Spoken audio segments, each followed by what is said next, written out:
let's jump on to some Avowed, okay? It's a preview. There's a lot of previews out there. So here we go.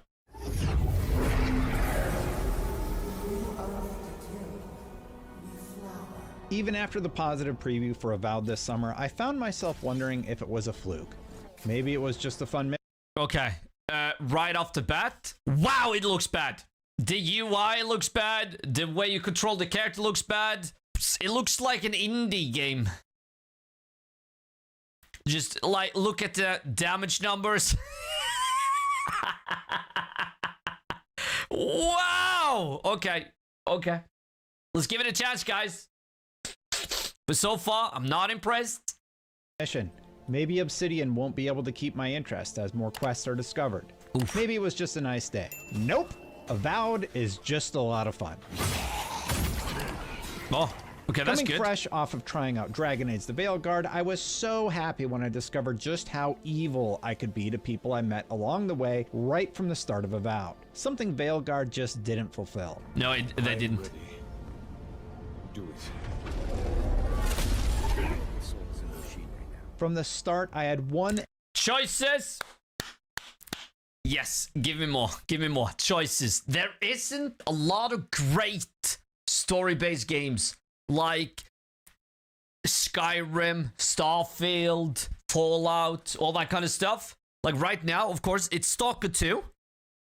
And do we have any new games that's like that? I don't think so. So I think Avowed is the next one. Holy shit. Let's take a look. NPC dropping F-bombs because I was going to leave her in prison. A short while later, a duo would try to intimidate me on a bridge only to meet a swift demise. I wasn't in the mood for their nonsense. I just wanted to be evil. And while I could have handled it... Okay, yeah. Again, the way you hold your gun, the way he reloads, the animation looks so stiff. It looks like an indie game, to be honest. Once again, it looks like an indie game. The characters look okay. Looks like normal Bethesda game. Okay graphics. a nice way, sometimes being evil is just more fun. Another win, but who's counting?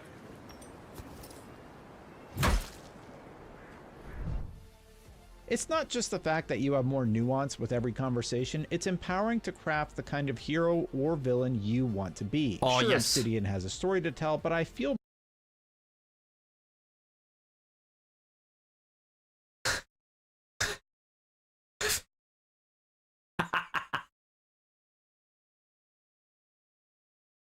So you can create your character as you want, however you want.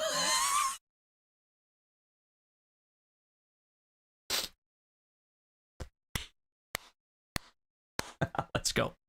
more in control when deciding how these scenarios play out. The character customization options will allow you to craft the face of the character you'll build, and while you don't see it all that often, you can make someone perfectly lovely or someone that looks like they came straight Amazing. out of that creepy claymation episode of Adventures of Mark Twain. Try to survive. Same thing I do every day. Even the vendors have unique banter. I had the chance to meet the ex-husband of Thing I do every day. even the vendors Wow. Okay. Like always with a little older people, they always look good, you know, because of the complexion. But like, damn. have unique banter. I had the chance to meet the ex-husband of another nearby vendor, and the two would talk badly about each other because of their failed marriage. Another vendor had a past relationship with my companion Kai and warned him not to cross her again. These little beats do a lot to make the world feel like it has a history, and you'll uncover more of that as you adventure. I love these dangling Yeah, threads that's awesome. that are teased throughout the playthrough. Hopefully, I get to tug on some of them and see how deep each story goes. Kai, I told you not to show your face around here again. So her and him have had sex.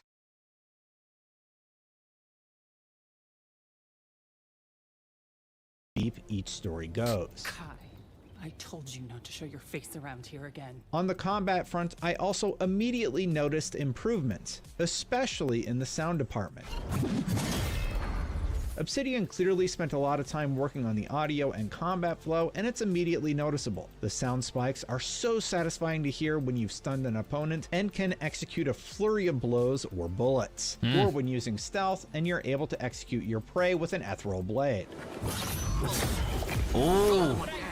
And what a Okay, well that's kind of nice. First person and third person. So it's basically, is it the same developers as, well, maybe not the same as Bethesda, isn't it? Well, hold on, isn't it? Isn't this like another studio? addition we got to see for the first time was the ability to use third-person or first-person combat. Both feel great, and while I personally opted for the first-person perspective most of the time, third-person is looking and feeling good too. The only slight gripe I have is that the movement can have a bit of that floaty Obsidian style to it in third-person, but that doesn't affect combat all that much. It's not Bethesda.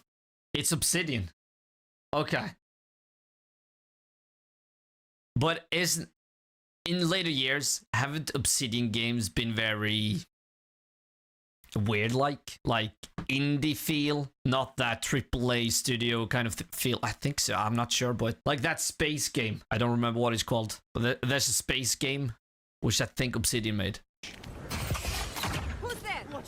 And while I'm discussing minor complaints, knowing full well that Obsidian still has months of polish time left, I did feel that your companion Kai was a bit too handholdy with his tips at times. There were a few moments when I was simply scavenging for loot and found him whispering tips about a puzzle in my ear. I think there's something on the upper floor. We might be able to reach it from outside.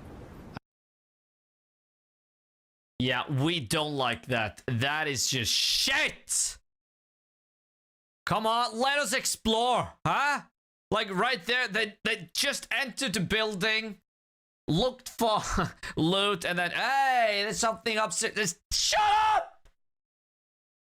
I know Obsidian is trying to help out new players, but it takes away from that feeling of accomplishment you get when solving the mystery for yourself. Kai, I know how to solve the puzzle, okay? Like, give me a second. You got everything you need to fix up your armor. Let's head to camp. But to get back to the positives, loot was also a highlight, even early on. Upgrading from a bow and arrow to an arquebus felt awesome. And even though I probably said arquebus wrong, the trade-off with the rifle is that it has a long reload time, but once you've upgraded your abilities with it, you'll unlock faster reloads and more damage. And the ragdoll physics add to the fun factor as well. Okay.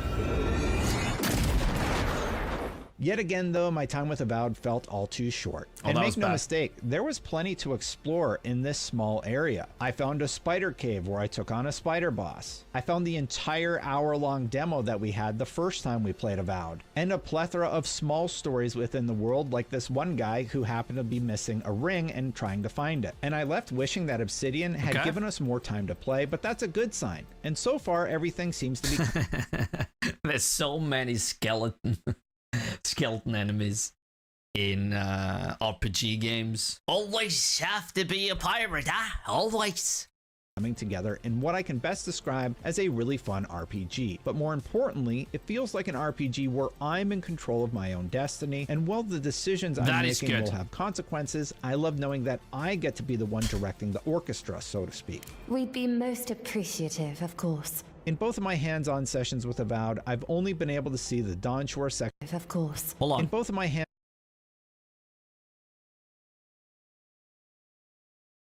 That's huge. Well, it seems huge. So hopefully the side quests won't be fetch quests, because that would suck ass. This is the Living Lands? Hold on. So if you go to Dawn Shore, will it be a different map? Wow. Big game then. Hands-on sessions with Avowed, I've only been able to see the Dawn Shore section of the map and not much more. I do hope there's plenty of content here, but I'd really like to see more given how close the February release date is now. When I asked Obsidian about this, they promised several biomes would be explorable, and that will no doubt add a lot to the visual diversity of the world. I just wish we could get a peek at it beyond the footage from the very first gameplay reveal from many months ago. Yes. Ooh. Maybe it isn't quite done yet. You know, maybe there's some bugs going on. Maybe it'll be another delay. Oof. Maybe.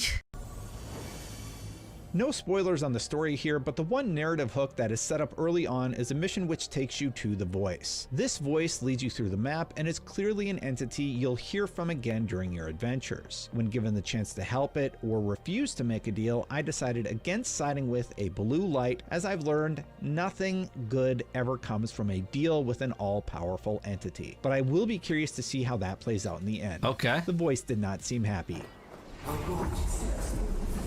Who poisons us? We cannot see you.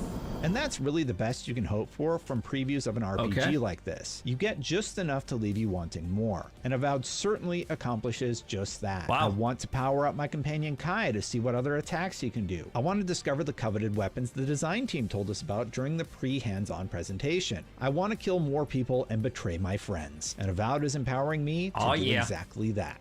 Maybe I'll let the Virgin live this time. It's all right. I'm sure someone else will give me a hand. Avowed is set for a February 18th release date, and I can't wait to find out just how evil I can be. I'll leave you with this gameplay of how our demo ended. For more on Avowed or all things gaming, you're already in the right place. IGN.